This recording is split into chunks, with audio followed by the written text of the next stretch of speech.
A mais recente edição do radar Febraban, realizado pelo Instituto IPESP, mostra que a maior parte da população chega ao final de 2024 otimista em relação a 2025. 3 em cada 4 brasileiros acreditam que a vida pessoal e familiar vai melhorar no ano que vem. Agora, quando perguntado sobre a situação do país, esse otimismo diminui. 49% dos entrevistados pelo IPESP dizem que o Brasil vai melhorar no próximo ano. Só que em dezembro de 2023, os otimistas sobre 2024 eram 59%. O índice de quem pensa que o país vai piorar saltou de 17% no final do ano passado para 28%. Para 40% dos entrevistados, o país está melhor do que comparado ao ano anterior. Mas aqui também há uma queda, 9 pontos percentuais, em relação ao levantamento de dezembro de 2023. Já o percentual de quem considera que o país piorou saltou de 20% para 32% nos últimos 12 meses. As áreas em que o país mais avançou neste ano, segundo os entrevistados pelo IPESP, foram emprego e renda, com 23%, depois saúde e educação. Já as áreas em que o Brasil teve mais problemas na percepção dos entrevistados foram saúde, segurança e inflação e custo de vida.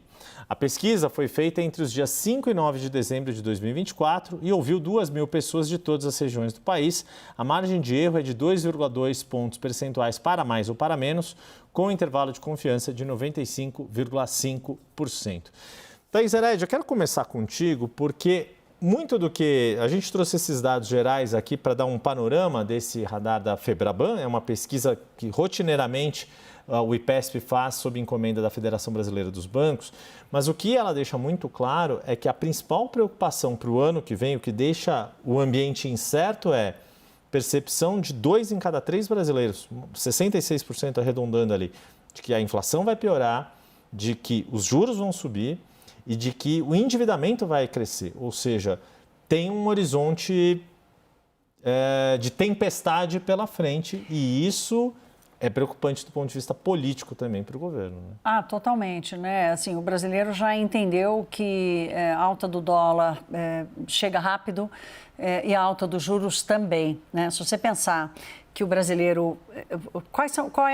o que dá mais conforto para a população? É emprego e renda, né? Agora, o conforto não significa que vai aprovar o governo de plantão, né? A gente está vendo esse descolamento no mundo inteiro, aqui no Brasil não está diferente. Então, quando a gente olha lá, o que mais melhorou? Emprego e renda, né? Tá óbvio isso. E qual é a preocupação? Inflação. Qual é a preocupação? Juros. Esse emprego e renda proporcionou também que as pessoas pudessem tomar mais crédito. O crédito de pessoa física em 2024 está crescendo 2 dígitos. Então, se eles estão entendendo que o poder de compra vai diminuir e os juros vão subir, eles perdem nas duas pontas. Perdem na capacidade de consumir e perdem na capacidade de pagar dívida. E isso não tem como ter dúvida disso. A gente fala de Banco Central todos os dias, esse passou a ser o assunto do noticiário, não tem como errar. As coletas de pesquisas de confiança do consumidor também já estão mostrando isso. A última do FGV-IBRE já mostrou uma queda importante, mais ainda da expectativa para os próximos 6 meses. Então, o alerta está ligado para o governo para entender que não adianta disfarçar. A inflação está baixinha, a inflação geral está 5%, 4,70%, 4,80%, mas a da carne está 15%. Né? Então, não tem como descolar isso, ainda mais na percepção das famílias de menor renda. Pois é, e tem um núcleo ali, destrinchando os dados aqui do IPESP, Favete, que mostra que é o eleitorado de escolaridade média, aquele que conclui o ensino médio, aquele que tem renda de 2 a 5 salários mínimos, é predominantemente homem, que são mais pessimistas ou menos otimistas, digamos assim, porque ainda tem uma visão majoritariamente otimista do que pessimista. Mas, de qualquer modo, está no mesmo afunilamento, né, a mesma queda de saldo, Favete, que os índices de avaliação e de aprovação do governo. Entrar no 3º ano de mandato com essa situação é para ligar todos os sinais de alerta, não? O governo Lula, ele sempre teve um problema com a classe média baixa, a classe média média. Ele sempre pontuou não tão bem aí nesse estamento aí social. Tanto que a ideia a isenção de imposto de renda, que deu tanto trabalho para a Thaís aí esses dias, da isenção de imposto de renda até R$ 5.000, é para atingir justamente esse público. É evidente que é uma política pensada para esta popularidade, né?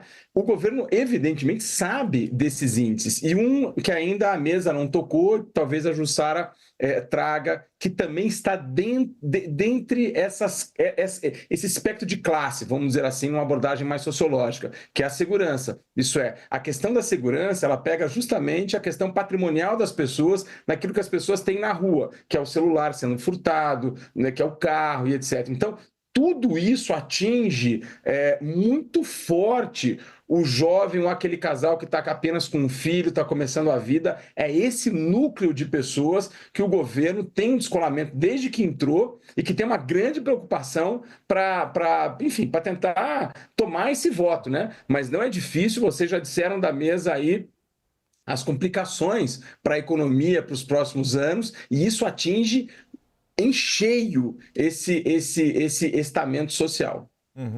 Ou seja, Jussara, e aí a questão de segurança, o Favete foi no ponto, né? Porque fica muito destacado, o governo tem tido dificuldades em entrar nesta agenda ali, conseguir ter o poder de agenda.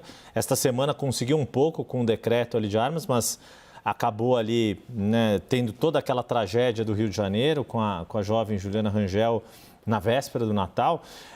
Tem um pacote de tarefas aí, assumindo que Sidônio Palmeira de fato assuma a comunicação do governo, tem uma lista de tarefas e tem um caminho aqui muito claro de onde que tem que atuar. E o Favete chamou um ponto que, de fato, está na pesquisa que eu acabei não mencionando, mas é verdade.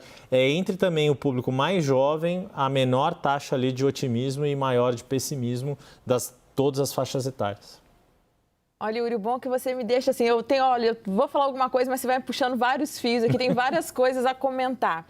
E um ponto que é importante a gente lembrar é que esse pronunciamento do presidente Lula na antevéspera do Natal, que foi um pronunciamento que o presidente disse que a economia está forte e tentou passar um otimismo. E aí eu fiquei pensando aqui, olha, contrastando com essa pesquisa de agora, que mostra que tem uma percepção ali que não está quanto o presidente Lula gostaria. Esse otimismo não está muito bom. E aí eu estou lembrando aqui de uma reunião que o presidente Lula fez, que ele disse o seguinte, olha, se alguém tiver pessimista, fala comigo aqui que eu distribuo um pouco de otimista, algo mais ou menos nessa linha que o presidente Lula fez.